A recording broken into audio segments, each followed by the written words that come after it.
What's up, y'all? Just wanted to give you an update on my LSA cooling system.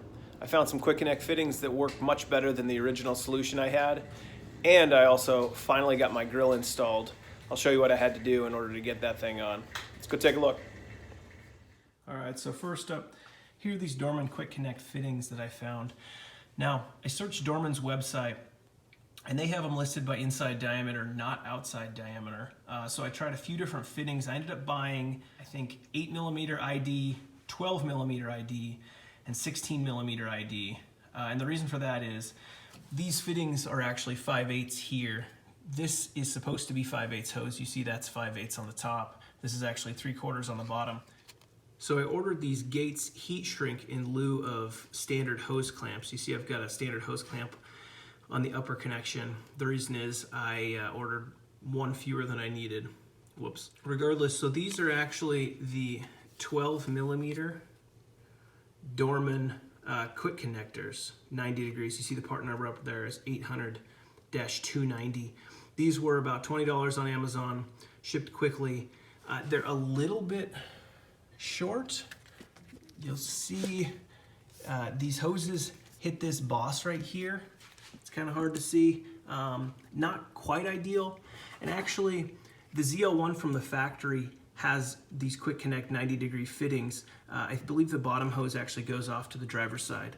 The top hose goes to a filler port, and it sticks out a little bit further, and then goes off to the passenger side.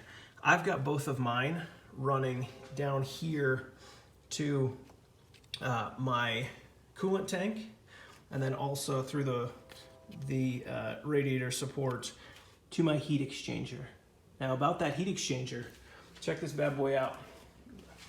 Get some lighting here.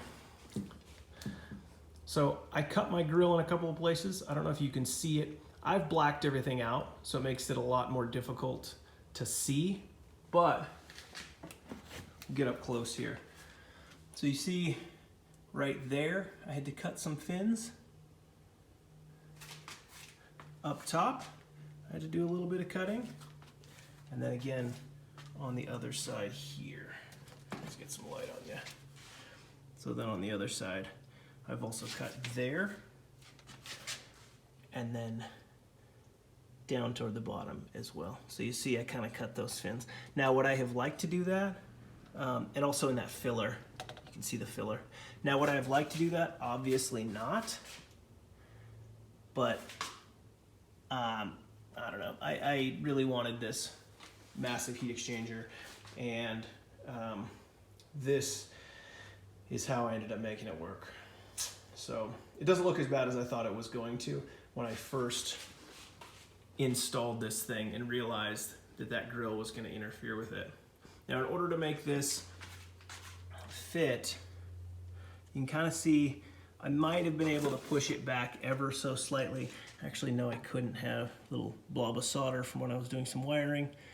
Haven't been able to get that off. You can see right there, it actually nearly contacts my condenser. So that's about as far back as I could pop it. And then there's one of the spacers that I used. I just used some aluminum spacers that I had. You're gonna need to space it off. Depending, I think it's about 1 inch or 3/4 of an inch, depending on where it's at. And it's hard to see the lines in there, but that is essentially what she looks like. So again, it didn't turn out as bad as I thought it was going to. Kind of happy, as a matter of fact, with the way that it looks.